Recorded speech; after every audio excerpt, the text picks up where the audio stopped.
currently get 7 million viewers. You'll also have seen him on Strictly Come Dancing, and now he's making his screen acting debut in the critically acclaimed drama The Syndicate, which returns to BBC One at 9 o'clock this Tuesday. His name is Joe Sugg, and he should be on the line now. Hello, Joe.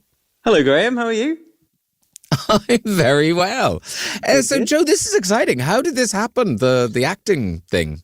Well, I think how many years ago was it now? I kind of don't count last year as a year. So going back to 2019, I had a role in the theatre, in a theatre production called Waitress, which which was my first sort of I guess any sort of acting in general. Being on stage singing for the first time, it was all quite daunting.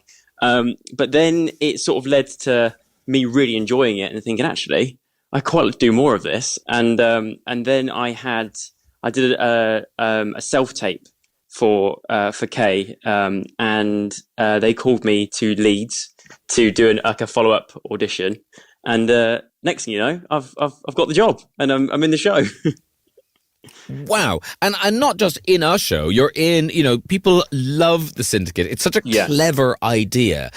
So each series is kind of some of the actors return, but basically it's a new story each time. So tell us about season 4. What's the overall story and what part do you play in it? Or how much can you tell us?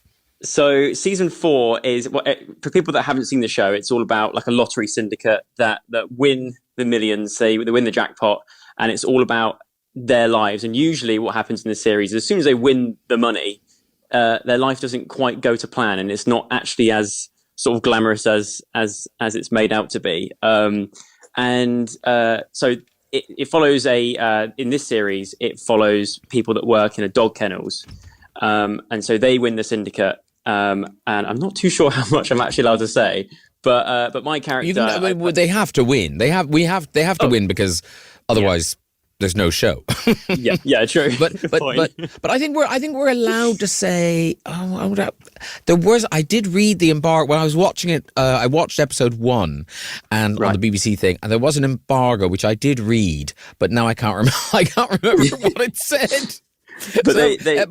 Okay, we can talk. Let's talk about who you play, because it's a great role for you. It's a kind of a perfect. It's not. You don't kind of think, why on earth is Joe Sugg playing that part? We can totally believe that you are playing this character. Who are you? I guess, yeah. I play a character called Sam, who's like an aspiring musician. He's in a rock band. His head's in the clouds a bit. He's convinced that he's 1 gig away from landing that record deal and becoming a superstar rock star musician, but he's actually dating a character called Roxy, who's played by Taj Atwal, and she is one of the syndicate members that actually wins the lottery. But she's ready to sort of move on to the next stage of her life and sort of get a flat together, start to get serious.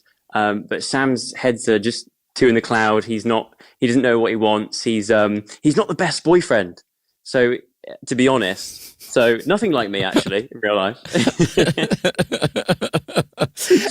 Because this is an interesting thing. They've got relationships, kind of rocky relationships like this. What happens if one of the people wins the lottery? Because I went to a thing. The lottery had a big party to celebrate some anniversary, and there were a few huge lottery winners there, people who'd won kind of tens of millions.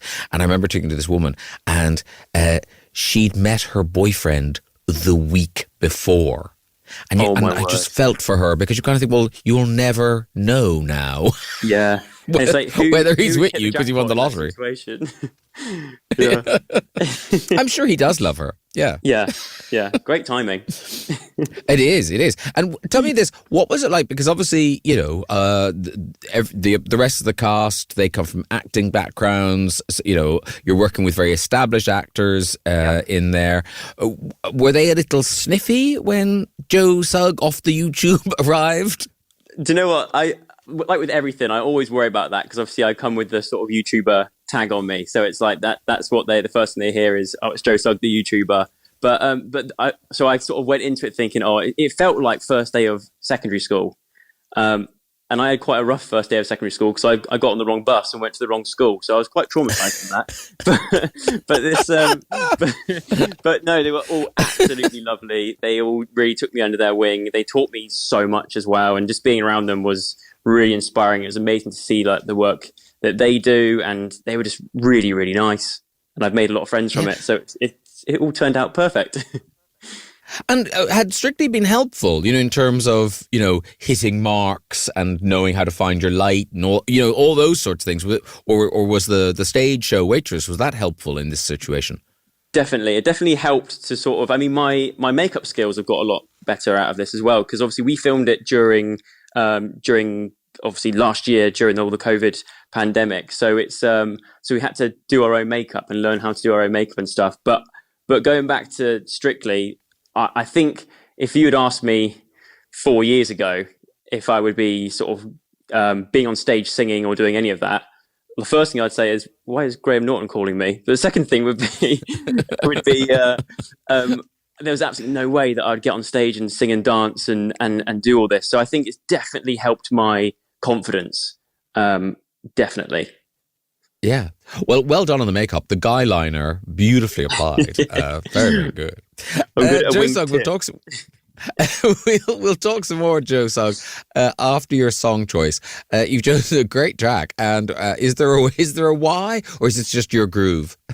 No, so I told my my nan and granddad that I was speaking to you today, and I said, look, I'm allowed to pick a song. What song would you like? So this one's for Nanny and Granddad Chippy. Wow, I'm probably the same age as Granddad and Chippy. It's Cliff Richard, Wired for Sound. Will they be up and dancing to this, do you think? I definitely will be. I hope so. I'm waiting for the video after. They must do. No excuses not to. Yeah. You can post it on your YouTube channel. Here's Cliff. I will. More with Joe Sugg after this. Have you ever seen the video for that? It's the first time I've heard it, to be honest. Check out the video. You'll appreciate it. It's very, very good. It's very good. Question. Does your mother have a greenhouse? Hello? Oh, she does. Yeah. Okay. And do you have a sister called Zoe? Do you have a sister called Zoe? Yeah. Is it her birthday tomorrow? It is indeed. Thanks for reminding me. Okay. Then your mother's texted in. Oh. Yes, your mother is in her greenhouse and she's waiting for. Well, she was waiting for you to come on the radio, and she wants us to wish Zoe a very happy birthday for tomorrow, and she's looking forward to seeing you all again soon. There you go. Hi, Mum. Yeah. Miss you too. Yeah. How are the tomatoes doing? Okay, I'll just message her back and find out. Could you just text your mother, please? Now, I've got to talk about the YouTube channel, because it is, I mean, it's so successful. How, I'm sure you get asked this all the time, so how did it start? Well, going back, it's going back 10 years now almost, but I used to be an apprentice roof thatcher. That was my job. That was my trade that I was learning. And my sister sort of got me into it. She started making YouTube videos and putting them up, and she had a blog and a vlog and all these other things. And she sort of said, well, we've been doing stuff like this ourselves with our parents' camcorder and, doing plays in the garden and using our imagination to make videos since we were kids. So she was like, you should give it a go, because you sort of do that stuff anyway. And put them up on the internet and see how you get on. It's great. You put these videos on the internet and you get complete strangers around the world judge you. I thought that sounds great. So I gave it a go one weekend, and it just sort of took off. It just sort of snowballed, and it got to a point where I was still working 5 days a week on the roof. And I'd sort of, in my spare time on the weekend, I would make these videos, and it got to a point where I think I had like 1.2 million people following my channel, but I was still working full time as a roof thatcher. And I was a bit like, at what point do I sort of take it, seriously and treat it like a proper job? Because for me, I still absolutely love roof thatching and I loved my job. So it was real. And YouTube was such a new thing back then. We didn't know how long it was going to last, but it did last, luckily, and I've not had to get back on a roof since.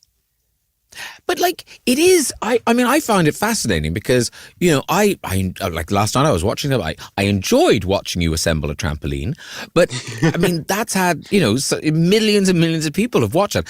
Whereas if you put Joe Sugg putting together a trampoline on telly. I'm not sure it would get sort of 7 million views. So what is it about the connection between an audience and you and YouTube? In your head, what are people getting out of it? It's an extraordinary thing, I think. Yeah, I mean, I guess to start with, I didn't really get it either, to be honest. I couldn't get my head around the fact that people wanted to watch me, put content out there. But then those people, I guess from being more consistent back in the day, regularly uploading, this audience sort of get to know you, or of what you put out there, and they sort of feel like they've kind of grown up with you in a way. So I think a lot of the people that sort of watch me now are the people that have watched me for like many years, and they just sort of feel like, I don't know. It's like, I guess it's like it's an unusual scenario that I can't quite get my head around now, to be honest. Yeah, I guess you're like people's friend. I mean, we see you move house, we see you're in a relationship. It's all there. I guess we kind of live vicariously through you. In a way, yeah. I mean, we've it's interesting because we sort of put out videos that are roughly about 10 minutes long. So you're sort of compacting an entire day into 10 minutes.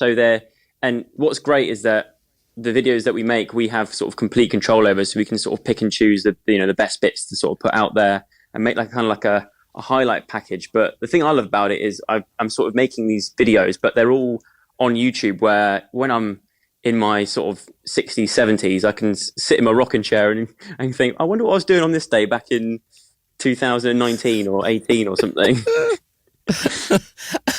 And because you put these films together, I know, listen, it's early days. You've just had your first dramatic role in The Syndicate, but would you like to direct? Would you like to kind of get into sort of a narrative structure and telling stories through film?